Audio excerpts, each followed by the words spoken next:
अस्सलाम वालेकुम वरहमतुल्लाहि वबरकातुहू। हम कर रहे हैं mathematics of 10th class, science group है, एक्सरसाइज है 2.6।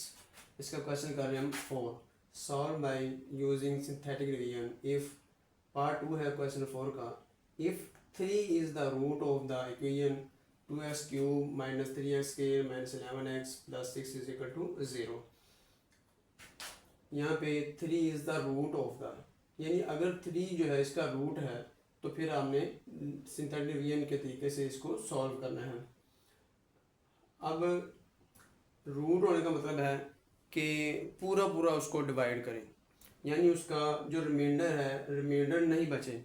अगर रिमाइंडर बच गया तो इसका मतलब है वो उसका रूट नहीं है, उस एक्सरसाइज उस जो इक्वेशन है उसका रूट नहीं है वो। तो हमने ये पहले तो सॉल्व करेंगे और देखेंगे वो उसका रूट है या नहीं है। अब सॉल्यूशन स्टार्ट करते हैं। Since 3 is the root of the equation 2x cube minus 3x square minus 11x plus 6 is equal to 0। Polynomial of x is equal to 2x cube minus 3x square minus 11x plus 6 is equal to 0। Then by synthetic division we get, यहाँ पे 3 से divide करते हैं। पहले इसके constant लिखेंगे, 2 है, और यानी पहले चेक करेंगे कि इसका जो है वो वेरिएबल जो है उसकी पावर जो है कंटिन्यूसली कांस्टेंट तक जा रही है या नहीं जा रही, कहीं रास्ते के अंदर गैप तो नहीं है। यानी एक्स की पावर क्यूब है, एक्स स्क्वायर है, एक्स है और यहाँ पे कांस्टेंट है, तो कोई गैप नहीं है। हमें अपने पास से इसके अंदर कोई इजाफा करने की ज़रूरत नहीं है। और इसके वैसे लिखेंगे हम, इसका कांस्टेंट 2 है, माइनस 3 है, माइनस 11 है और 6 है। 3 से डिवाइड करेंगे, ऊपर से पहले 2 उतारेंगे और इन दोनों को मल्टीप्लाई करके इसका आंसर यहाँ पे लिखेंगे। 3 2 6 हो जाएगा, 6 में से माइनस 3 निकालेंगे तो प्लस 3 आ जाएगा।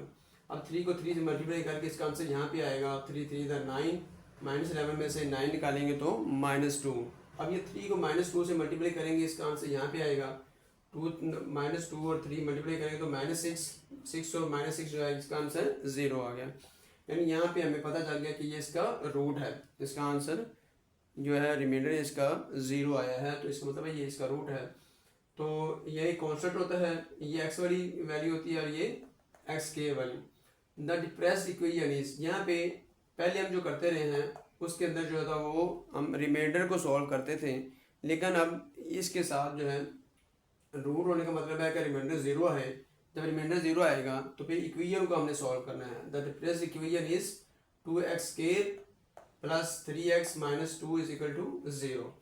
अब इसके सॉल्व करने के 3 तरीके हैं, यानी कंप्लीटिव स्क्वायर के तरीके से सॉल्व कर सकते हैं इसको, और फैक्टराइजेशन के तरीके से कर सकते हैं, और इसके अलावा जो है वो क्वाड्रेटिक फार्मूला जो है वो अप्लाई करके हम जो है इसको सॉल्व कर सकते हैं।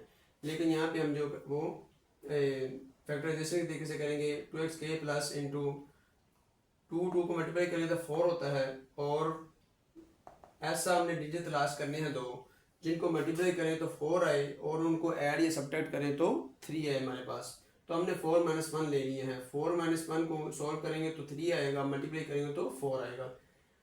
4 - 1 इंटू एक्स, यानी 3 की जगह पर हमने 4 - 1 लिखना है। -2 is equal to 0। 2x square plus 4x minus 1x minus 2 is equal to 0। यहाँ इन दोनों में से 2x कॉमन आएगा, x प्लस 2 बच गया। इन दोनों में से -1 कॉमन आएगा, x प्लस 2 बच गया इज इक्वल टू 0। यहाँ पे x प्लस 2 दोनों जगह पे x प्लस 2 है, तो इस मतलब यहाँ पे हमारा जो है क्वेश्चन ठीक है। इसमें से x प्लस 2 कॉमन लिया और इसमें से इन दोनों में से x प्लस 2 कॉमन ले लिया, बाकी रह गया 2x minus 1 is equal to 0। अब ये दो क्यों बन रही है हमारे पास, x plus 1 is equal to 0, 2x minus 1 is equal to 0। x is equal to, ये 2 जाएगा माइनस हो जाएगा, x इज इक्वल टू -2। यहाँ पे 2x इज इक्वल टू 1 हो जाएगा, चूँकि -1 है, ये उधर जाकर प्लस हो जाएगा, और 2 को डिवाइड करेंगे तो इधर ख़त्म हो जाएगा, इधर 1/2 आ जाएगा, x is equal to 1/2। Hence 3 पहले रूट उन्होंने खुद बताया हुआ है, ये भी हमने साबित किया कि ये इसका रूट है, और -2 and 1/2 are roots of given equation. इसको तरतीब से लिखना चाहें तो -2 जो है ये छोटी रकम है, उसके बाद 1/2 कर लें और 3 कर लें, या जैसे भी लिख लें, इसको कोई मसला नहीं है। अस्सलाम वालेकुम रहमतुल्लाहि व बरकातुहू।